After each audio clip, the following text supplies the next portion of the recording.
बोरीवलीचे RTO officer Mangesh गुरवजी सध्या आमच्यासोबत आहे। मंगेशजी, आज अनेक जिल्ह्यामध्ये आरटीओचे जे कर्मचारी संपावर आहेत, पण मुंबईमध्ये असं काही दिसत नाही आहे। काय मागण्या होती आणि मुंबईमध्ये काय परिस्थिती आहे? वाहन कर्मचारी संघटना महाराष्ट्र यांचा हा संप आहे।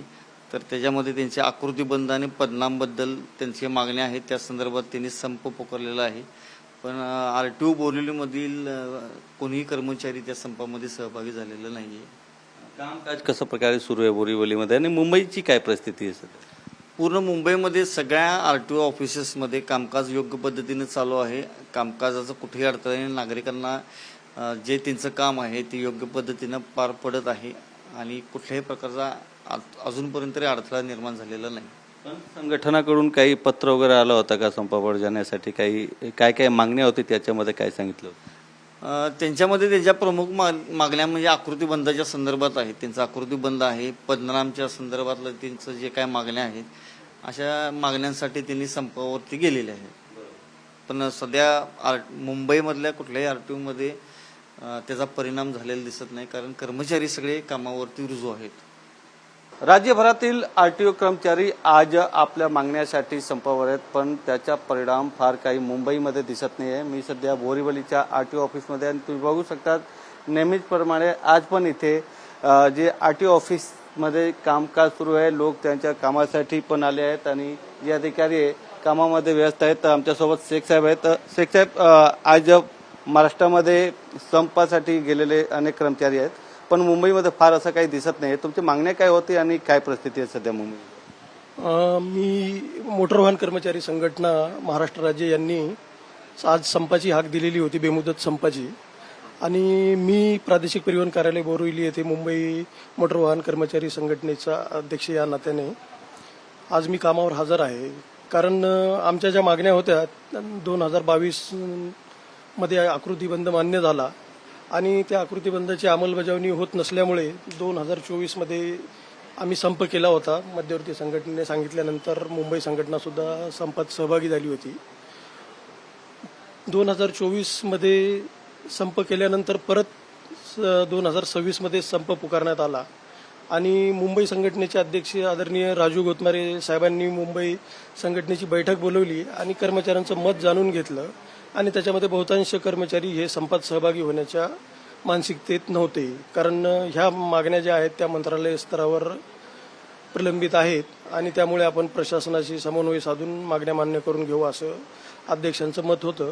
त्यामुळे बहुतांश कर्मचाऱ्यांचं मत असल्याकारणाने श्री राजू गोतमारे यांनी काल आम्हाला सांगितलं की आपण संपामध्ये सहभागी व्हायचं नाही, कारण आपल्या मागण्या आपण प्रशासनाशी समन्वय साधून साध्य करता येतील आणि त्यामुळे प्रादेशिक परिवहन कार्यालय बोरिवली संघटना तसेच सर्व कर्मचारी या संपामध्ये सहभागी नाहीत।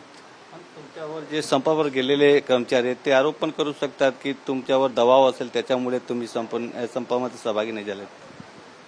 दबाव का नाही, पण जे आमचे अध्यक्ष आहेत आदरणीय राजू गोतमारे यांनी सर्व कर्मचाऱ्यांचं मत जाणून घेतलं आणि त्याच्यानंतर त्यांनी जो निर्णय घेतला तो आमच्यावर बंधनकारक आहे। त्याच्यानंतर परत तुम्ही संपावर जाणार आहेत का जर मागण्या पूर्ण नाही झाल्या?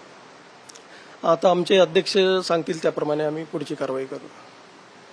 व्हिडिओ जर्नलिस्ट संतोष कदमसह गोविंद ठाकूर, TV9 मराठी, मुंबई। नमस्कार, मी प्रादेशिक परिवहन कार्यालय बोरिवली येथील कार्यालय अधीक्षक श्री चंद्रकांत कदम सांगू इच्छितो की आज महाराष्ट्र आरटीओ संघटनेने जो संप पुकारला आहे त्यास आमच्या मुंबई विभागाचा पूर्णपणे विरोध आहे।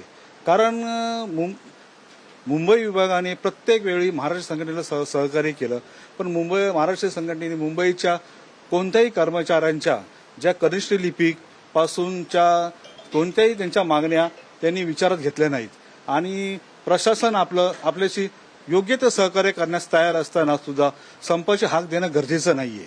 कारण संप हा एकच असा पर्याय नाहीये, कारण चर्चा करणं, चर्चा करून काही मागण्या मान्य होऊ शकतात, कारण ह्या ज्या मागण्या आहेत ह्या सगळ्या शासनाकडे सध्या प्रलंबित आहेत। त्यामुळे सगळ्या संघटनेने शासनाकडे त्यांच्या मागण्या त्यांनी पास करणं गरजेचे आहे। तर आमचा पूर्णपणे ह्या संपाला विरोध आहे.